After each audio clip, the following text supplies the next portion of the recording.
Welcome to Pulse of Africa channel, your reliable place for real up-to-date news from across Africa.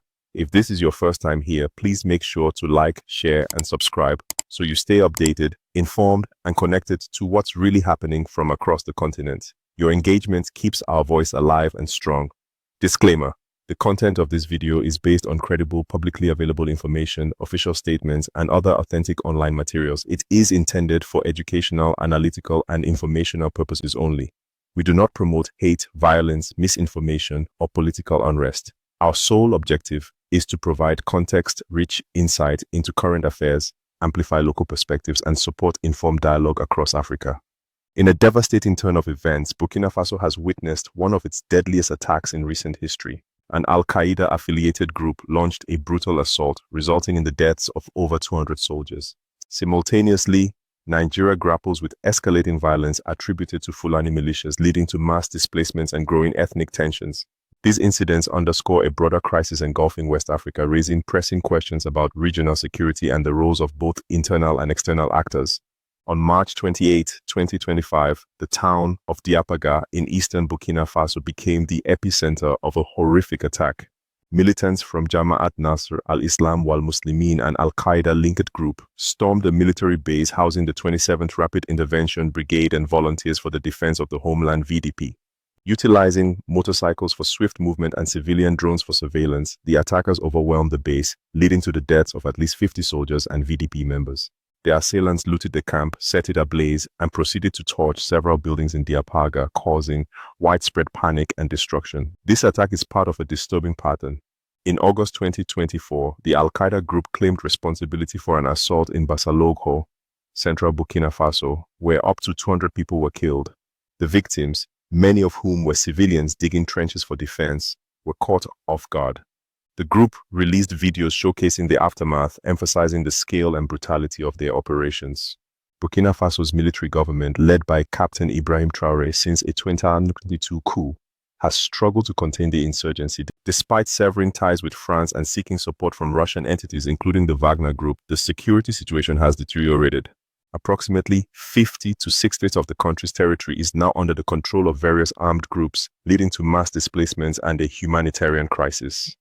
In Burkina Faso, over 200 Burkina Faso soldiers have been ambushed and liquidated by al-Qaeda affiliates in the Sahel, killing 200 Burkina Faso soldiers.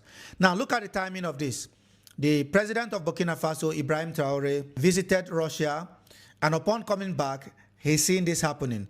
They are trying to weaken the resolve of the Burkinabe army. They are trying to weaken the resolve of the Burkina Faso people by doing this. Well, we know the people on the ground.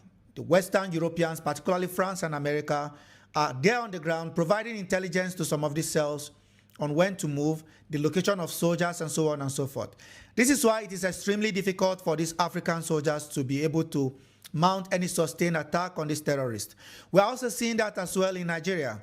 These Islamic State groups, as they call them, or whether it's Mujao or Al-Moabitun, most of these groups are getting intelligence from somewhere.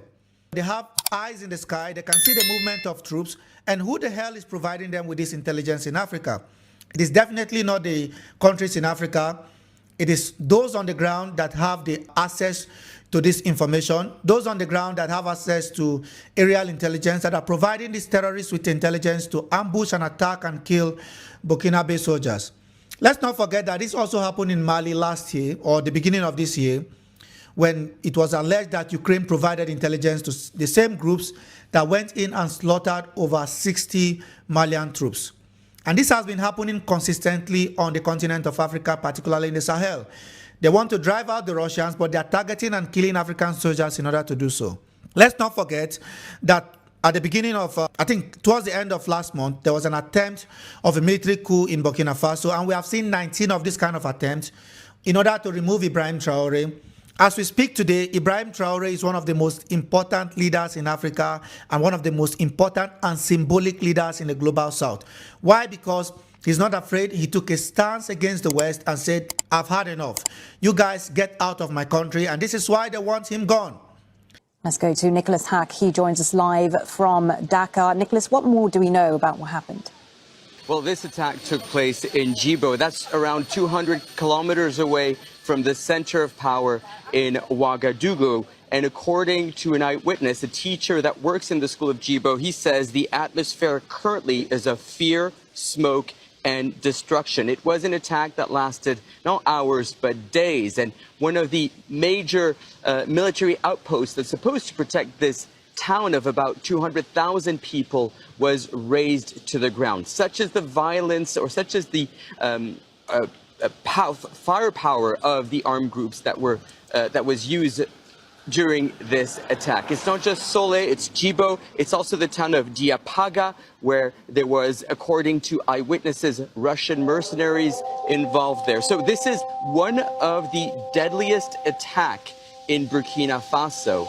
And it comes just at a moment where Ibrahim Traoré has been saying that the country has been gaining territory, actually encouraging people to go back to their homes. But this latest attack proves the opposite. But there has been no confirmation from the government of this attack just yet. Marlene? And Nicholas, explain to us the context here, because this is just the latest violent attack this month, isn't it?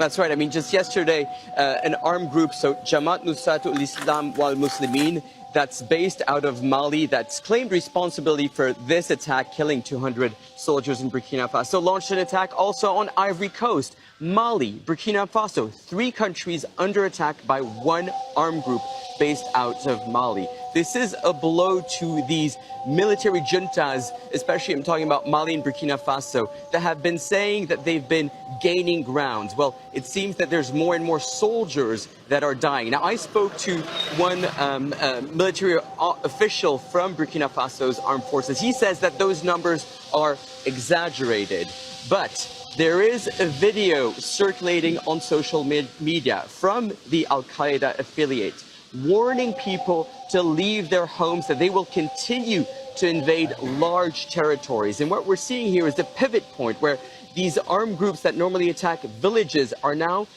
trying to take over towns. It's a major blow for Burkina Faso's armed forces. And it comes just as Ibrahim Traoré was visiting Russia, saying to Vladimir Putin that it needed more training, more arms to fight off armed groups. Nigeria also faces its own turmoil. In April 2025, suspected Fulani herders launched attacks in Plateau State, killing over 60 Christians in coordinated assaults on multiple villages. These attacks have been described by local leaders as genocidal, targeting specific ethnic and religious communities. The violence has not been confined to the Plateau State. In Benue State, Fulani militias have been accused of orchestrating attacks that have left at least 185 Christians dead between January and April 2025.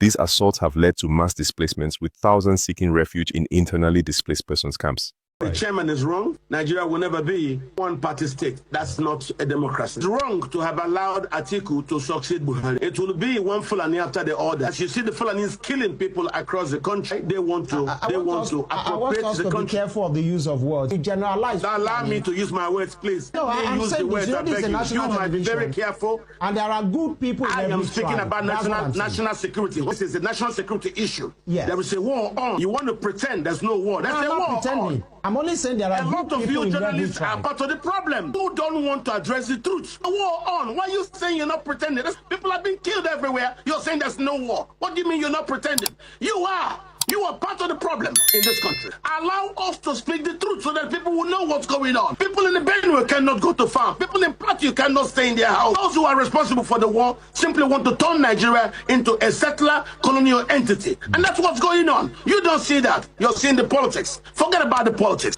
There is a real problem in the country. People are not sleeping at night. Even in daytime, our farmers cannot go to farms. I have food security problems. Why?